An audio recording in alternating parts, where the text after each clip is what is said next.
Hoy se cumplen 50 años del llamado Trenazo del Puente Moreno.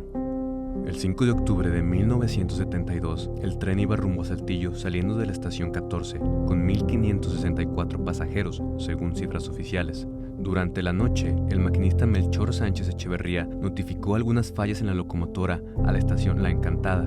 El tren estaba por cruzar una curva antes de llegar a la pendiente donde tenía que pasar a una velocidad moderada, pero los frenos fallaron. Al pasar la curva y llegar a la pendiente a las 11:25 de la noche, el tren se descarriló a la altura del poblado Puente Moreno en la pendiente del tramo Carnero a una velocidad de 120 km por hora. Incapaces de controlar el gran tren por el maquinista y el conductor, al llegar a Puente Moreno las pesadas unidades cayeron unas sobre otras, provocando el fallecimiento de más de 1,000 personas. Los dos primeros vagones quedaron aplastados por la locomotora 8405, que jalaba junto con la locomotora 8408 a los 22 vagones. Esta impactó de lado y atravesó a estos vagones que iban detrás. La locomotora 8408, según lo narrado por los sobrevivientes, cayó de la pendiente después de salirse de las vías cuando intentó cruzar la curva. Posteriormente, los demás vagones rodaron y se impactaron entre ellos. Los vagones de en medio y últimos solo se salieron de los rieles, donde la mayoría de los pasajeros sobrevivieron. En ese entonces Saltillo contaba con 190,944 habitantes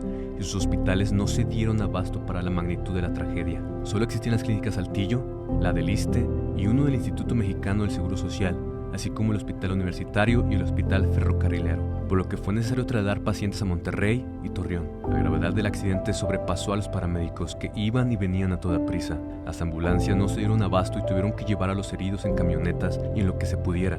Los pacientes del accidente estaban siendo atendidos hasta en los pisos de los hospitales porque estaban llenos. El relato de una enfermera que prestó servicio por 12 horas menciona que se llegó a un punto a cerrar las heridas en el momento, sin anestesia. Se tenía que suturar y coser en el momento para seguir con el siguiente paciente. El anfiteatro se llenó de cadáveres aún sin reconocer, partes humanas y algunos cadáveres calcinados que pudieron ser rescatados del incendio que se originó en el choque de los vagones y de la locomotora 8405. Las familias que supieron de la terrible noticia se abarrotaban las afueras de los hospitales para saber de sus familiares, pero había familias que no podían reconocer los cuerpos. La incertidumbre duró 3 días. De esta tragedia solo se contabilizaron los cuerpos que fueron reconocidos, pero no a los que se enterraron en una fosa común y a los desaparecidos. No hay registro de un veredicto y de una cantidad exacta de muertos y desaparecidos. Con información de Marc García para Tiempo.tv.